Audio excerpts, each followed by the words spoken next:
પૈસો તમારો બહિર પ્રાણ છે, પણ એક સેટિસ્ફેક્શન બહાર, એક સંતોષ રેખા તો ક્યાંક રાખવી જોઈએ ને. તમે દિવસમાં 10-10, 12 કલાક એની માટે જ મહેનત કરો અને પછી ઢગલો ભેગો કરો.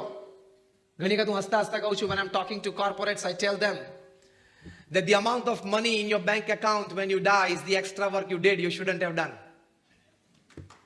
તમે મરો ત્યારે તમારા બેંક એકાઉન્ટમાં જેટલા પૈસા હોય ને એટલું એક્સ્ટ્રા કામ કર્યું તમારે કરવાની જરૂર નહોતી, એના બદલે કંઈક સારા કામ કરવાની જરૂર હતી. પણ money is everything in life, luxury is everything in life, એવું આપણે માની બેઠા છે ને. જીવનમાં ઘણી સારી વસ્તુઓ ચૂકી જઈએ છીએ, ઘણો સારો આનંદ ચૂકી જઈએ છીએ. Destination is important, journey is more important. એ જીવનમાં યાદ રાખવાનું. Destination, to reach destination, it's important. More important is how you enjoy the journey. અહીંથી તમારે અમદાવાદ જવું હોય તો તમે અમદાવાદ પહોંચવાના તો 6 જ રાત્રે ગુજરાત મેલમાં બેઠા એટલે સવારે. પણ તમે જર્નીનો આનંદ લીધો કે નહીં? તમે ખંડાલાના ઘાટ પર સવારે પસાર થતો આજુબાજુનો કુદરતનો આનંદ લીધો કે નહીં? આ એટલા માટે હું કહું છું કે જીવનમાં આ વસ્તુ છે. Unfortunately, we have given money more power than it deserves. Money, પૈસાને આપણે ખૂબ બધી સત્તા આપી દીધી અને એટલી લાયકાત જ નથી. Money ડિસાઇડ્સ everything in life. Money ડિસાઇડ્સ relationships. આપણા સંબંધો પણ કોણ નક્કી કરે છે? ખરેખર છાતી પર હાથ મૂકીને પૂછી જુઓ, આપણા સંબંધો અન્ય વ્યક્તિ સાથે કોણ નક્કી કરે છે? પૈસો નક્કી કરે છે. યસ ઓર નો? જીવનના બધા જ અગત્યના નિર્ણયો પૈસો લે છે, તમે નથી લેતા. બહુ શાંતિથી આ સ્ટેટમેન્ટનું ઘરે જઈને વિચાર કરજો.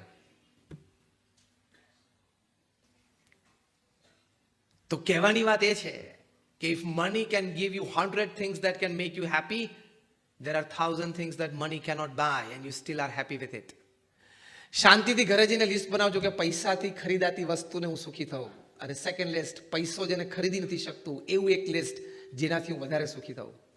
તમને સારો ફ્લેટ, ગાડી, કપડાં, બ્રાન્ડેડ જ્વેલરી બધું જ પૈસો આપી શકશે, પણ સંબંધો, પ્રેમ, વિશ્વાસ, લાગણી, ભાવનાઓ, સમય, સ્વાસ્થ્ય, આ બધું પૈસો નહીં આપી શકે. Money can buy you good food but not hunger and digestion. યાદ રાખજો, પૈસો તમને રોજ 5 સ્ટાર હોટલમાં જમી શકો એટલું આવી શકે, પણ ભૂખ લાગવી અને પચવું એ પૈસાની તાકાત નથી. ઘણા બધા શેઠિયાને મેં જોયા છે, બિચારા રોટલા ઉપર દિવેલ ચોપડીને ખાય, કારણ કે ઘી ને તેલ બે ફાવતું નથી. ઘણા બધાને જોયા છે. Money can buy you the best medical treatment but not health. તમને સારામાં સારી મેડિકલ ટ્રીટમેન્ટ મની લાવી શકશે, પણ સ્વાસ્થ્ય એ પૈસાની તાકાત નથી. નહીં તો બધા કરોડોપતિ તો 150-150 વર્ષ જીવતા જ હોત ને. ક્યાં કોઈ જીવે છે? પૈસો તમને સારી મેડિકલ હોસ્પિટલમાં લઈ જશે, પણ સ્વાસ્થ્ય આપવું તમને એની તાકાત નથી. Did you understand or not? Money can give you the best bed but not sleep. Michael Jackson $94,000 ખાટલા ઉપર સૂતા, પણ 10 સ્લીપિંગ પિલ લે, પછી 2 કલાક પછી થોડીક ઊંઘ આવે અને 1 કલાકમાં ઉડી જાય, પછી આખી રાત તડફડિયા મારવાના. એટલે સારામાં સારો પલંગ, એસી રૂમ તમને પૈસો આપી શકશે, પણ ઊંઘ એ પૈસાની તાકાત નથી. આ લિસ્ટ બહુ લાંબુ છે. Things that money can buy and things that money cannot buy. If you think it very well, things that money cannot buy are the things that make you more happy than things that money can buy. એટલે એને વધારે પ્રાધાન્ય આપવાની જરૂર નથી. અહમ જો બધે રાખતા હોય તો અહીંયા પણ અહમ રાખો ને કે પૈસો મારા જીવનનો નિર્ણય ના લેવો જોઈએ, પૈસો મારા મગજમાં સવાર ના થવો જોઈએ, એવો પણ એક અહમ રાખો ને. અમે BAPS સ્વામિનારાયણ સંસ્થાના સંતો, અમારા બેંક એકાઉન્ટ જ નથી, અમે પૈસાને અડતા જ નથી. હું 26 વર્ષથી સાધુ થયો, મેં પૈસાને ટચ જ નથી કર્યા. We don't have a bank account. અમારા નિયમ, નિર્લોભી વર્તમાનનો એક નિયમ છે, અને હું 24 વર્ષથી ફંક્શન્સમાં બોલું છું. દર મહિને 15 ફંક્શન્સમાં બોલું છું. I don't charge a single money. બરાબર છે ને? હું એક પૈસો ચાર્જ નથી કરતો કોઈની પાસેથી. આ નિસ્વાર્થ સેવા છે. અને તમારી પાસે તો 15-25 જોડી કપડાં હશે, અમારી પાસે ફક્ત 2 જોડી જ છે. જો વરસાદમાં સુકાણા કાલ સવારે શું પહેરવું એ પ્રોબ્લેમ, થોડા ભીના હોય પહેરી લેવા પડે. આ જ સ્ટાઇલ, આ જ કપડાં અને આ જ કલર અને footwear is only the third footwear in 26 years. તો મારા ચહેરા ઉપર તમારા કરતા કોઈ ઓછો આનંદ દેખાય છે? મારા ચહેરા ઉપર તમારા કરતા કોઈ ઓછો આનંદ દેખાય છે? અને તમારું વગર દિવેલ પીધેલે દિવસમાં 10 વખત દિવેલ પીધેલા મોઢા થઈ જશે.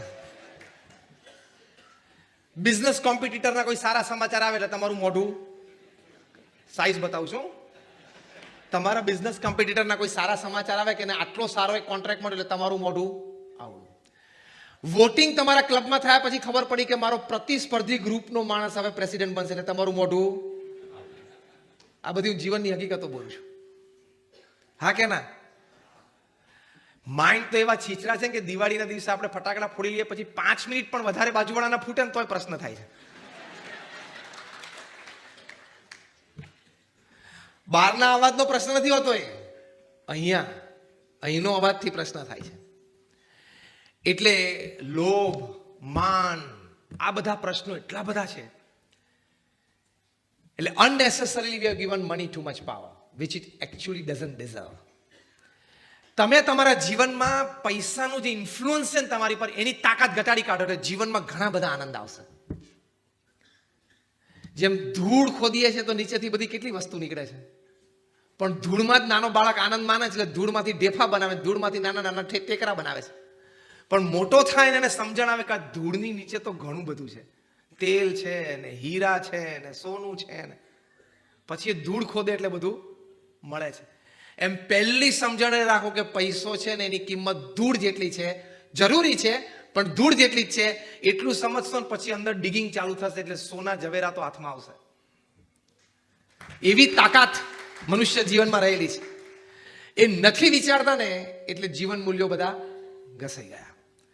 અનિશ્ચિતતા તો છે જ જીવનની, એ પણ આપણે વર્ણવી. અને અતિશય ફાસ્ટ ફોરવર્ડ જીવન છે. સવારથી ઉઠીને રાત સુધી very fast forward life. હું ઘણી વખત કહું છું કે these are the times of fancier houses but broken homes. These are the times of double incomes and more divorces. These are the times of high-rise buildings and low-rise characters. These are the times of broader highways but narrower viewpoints. Highway બધા પોળા બનતા ગયા અને દ્રષ્ટિકોણ બધા સંકુચિત થઈ ગયા. હમણાં પ્રધાનમંત્રીશ્રીએ દિલ્હી મેરઠનો હાઈવે ઓપન કર્યો, 16 લેનનો. એ હેતુથી કે ભવિષ્યમાં યુદ્ધ થાય અને કદાચ કોઈ એરપોર્ટ તૂટે તો સીધું જહાજ પ્લેન એરપોર્ટ ત્યાં હાઈવે ઉપર લેન્ડ કરી શકાય, જે પરદેશમાં બધે છે જ. પણ હાઈવેઝ બધા પોળા થઈ ગયા અને દ્રષ્ટિકોણ બધા સંકુચિત થઈ ગયા. આ વ્યક્તિ આવો એટલે મારી માટે જીવનભર એવો. 10 વર્ષ પછી પણ એ વ્યક્તિનું કોઈ સારું કામ કોઈ વ્યક્તિ વખાણતી હોય કે આણે બહુ સારું કામ કર્યું, એ બધી વાત બરોબર છે પણ તને એક વાત ખબર નથી, કહું. આમાં પેલાની વાત તો તે કીધી પણ તારું છીછરાપણું બહાર આવ્યું, તારું હલકાપણું બહાર આવ્યું કે તે કોઈ વ્યક્તિની સારી વાત ખાનદાની પૂર્વક સ્વીકારી ના શક્યો અને એની 10 વર્ષ જૂની એક નેગેટિવ વાત તે આ પ્રસંગે બહાર કાઢી, એ તારું છીછરાપણું બહાર આવ્યું. Live with dignity. માણસાઈ સાથે તો જીવવું જોઈએ ને. ખાનદાની સાથે ના જીવી શક્યા તો કૂતરા જીવ્યા, બિલાડા જીવ્યા, ગધેડા જીવ્યા પૃથ્વી પર, ને આપણે જીવ્યા, શું ફેર પડ્યો? It doesn't make any difference if you don't live with dignity, if you don't live with virtues. ખાનદાની અને મૂલ્યો સાથે ના જીવી શકે તો જીવન જીવવાનો કોઈ હેતુ જ નથી. These are the times where man has gone all the way to the moon and has come back, but he finds it difficult to cross the road and meet the new neighbor. મુંબઈમાં તો વધારે થાય, મોટા મોટા 50 માળના 40 માળના high-rise હોય ને, 6 મહિના સુધી લિફ્ટમાં 15-25 વખત ભેગો થાય ને ત્યારે કંઈક ડાઉટ જાય કે આપણા બિલ્ડિંગમાં રહેવા આવ્યો લાગે.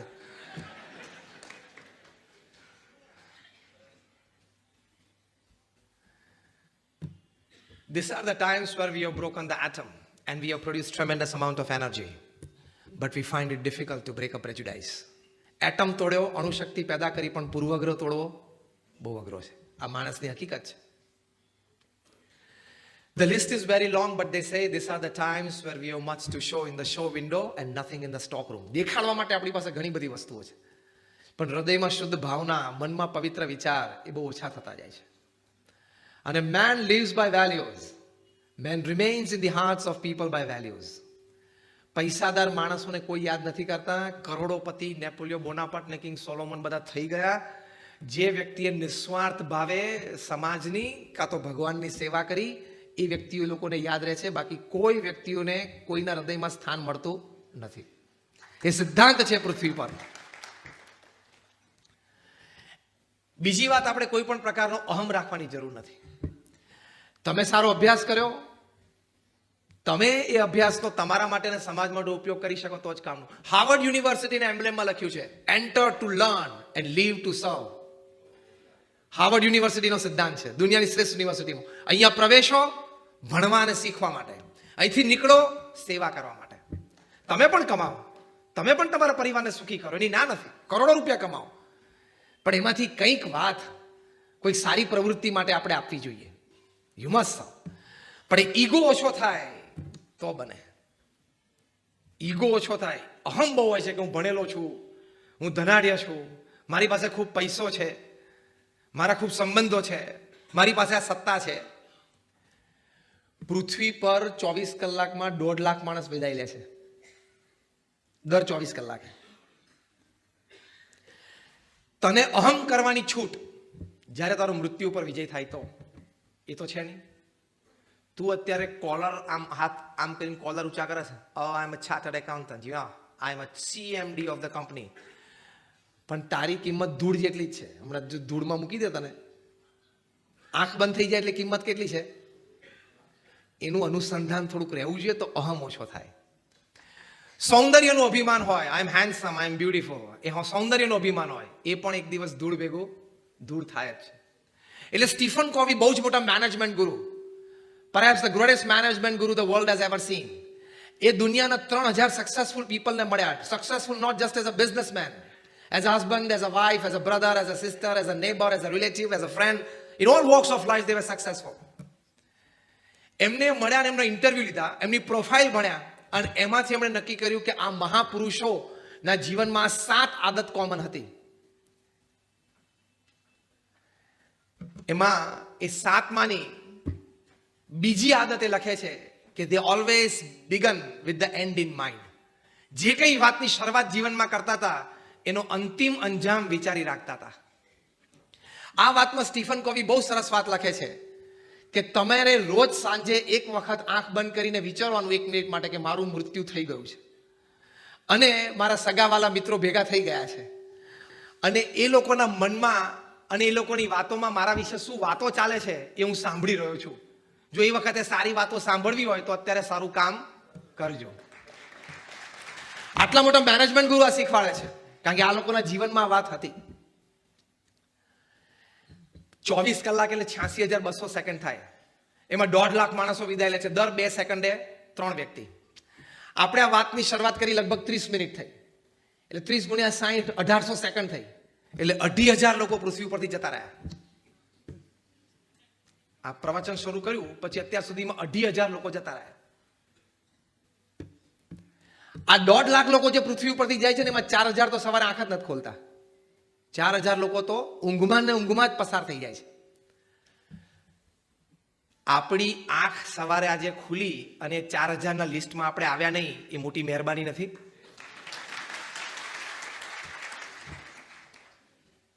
તમને અહમ રાખવાની છૂટ.